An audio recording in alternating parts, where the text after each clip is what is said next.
Why do we feel nervous around certain people? Why do we feel and label them as creepy, for instance, if a female concerning a man, say, certain men? And what is behind then the term so-and-so is hypervigilant? Or they're too oversensitive, or they're too touchy? Well, I think for many who have had severe trauma, or who are under the gun of life, so to speak, because they have been labeled with something and find themselves easily prosecuted, easily stigmatized, not able to find work very easily, and so on. These factors apply, that they're going to be more on edge for their safety, and you could call it thus hypervigilant about whatever is on the outside world as they perceive it, especially regarding people. But the problem is, we don't, I believe, like to be around people who are too cautious of some supposed catastrophe happening. The idea of hypervigilance in my mind being vigilant about something we consider horrific if it happened. And we once experienced something earlier in life, typically we did perceive to be horrific from our viewpoint back then. Say, for instance, to experience being hit as a child is one thing, but to be hit later in life can be perceived quite differently. The same for homelessness, for instance, too. Ultimately, coming close to losing our life. To lose your life almost as a youth, or in your 20s included, is perceived quite differently, more in a panic mode than in your 80s, 90s, or 100 years of age. What was once a catastrophe is now simply something we furthermore accept as reality. It mattering, too, how we define the matters as per our words. Our words can even build into them the concept that such and such, if happening, is a catastrophe, when not true. The ultimate example being the word hellfire, damnation, how that can strike up fear and trembling in some, catastrophe, if happening, and some others saying, well, it doesn't exist, so the catastrophe as an option doesn't exist either. Our words thus can skew us one way or the other tremendously.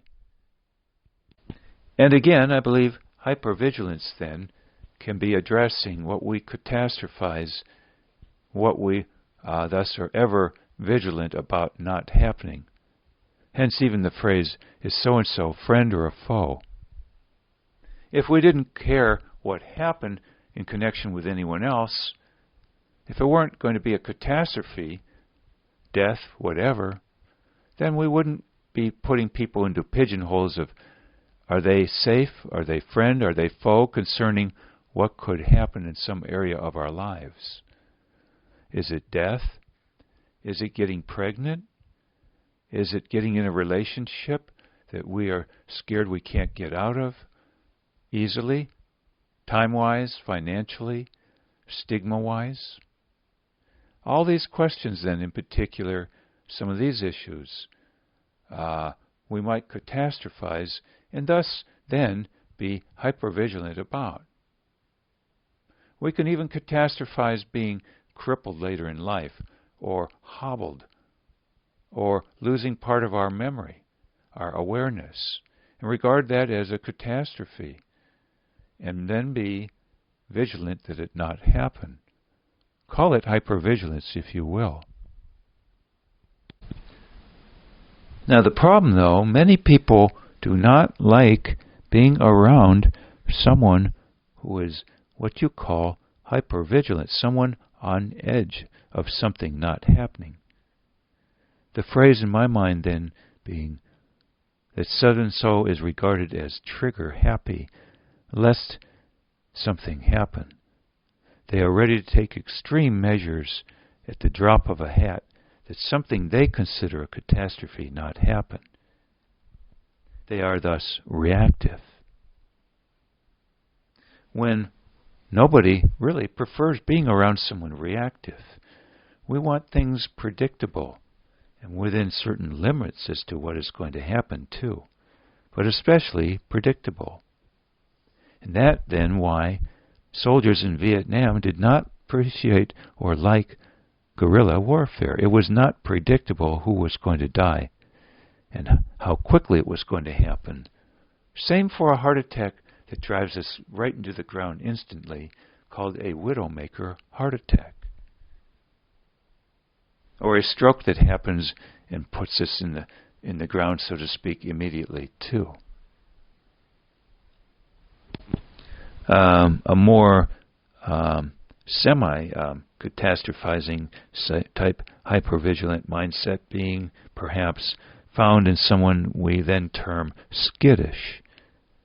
They are semi-hypervigilant, semi-panicky, semi-regarding something as a catastrophe. You might say they look on edge.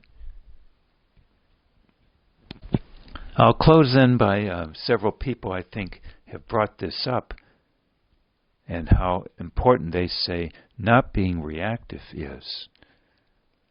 And the opposite perhaps claimed to be an asset of strength in Ronald Reagan, a former president, affectionately called sometimes the Giffer or the Teflon man.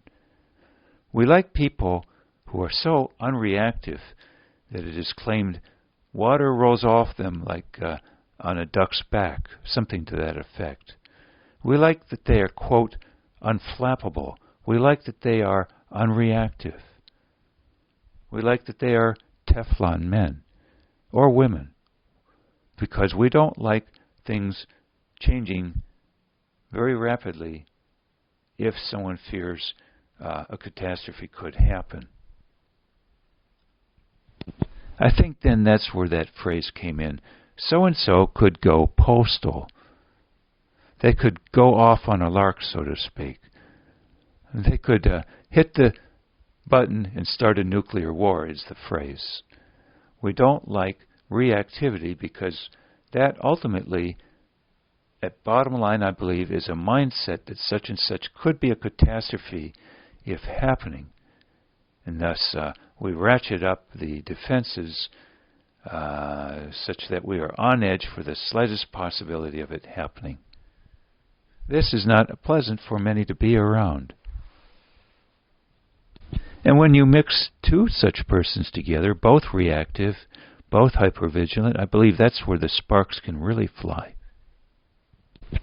Two exponents of this concept of how important it is not to react or be reactive in the first place, not to catastrophize, I would say, ultimately, are Robert Greene, who wrote, amongst other things, the 48 Laws of Power, and second, somebody, I don't know her name, but she has a YouTube channel concerning PTSD, as it's called by some. The Crappy Princess Fairy channel, I believe is the name, referring to childhood and trauma and so on in particular.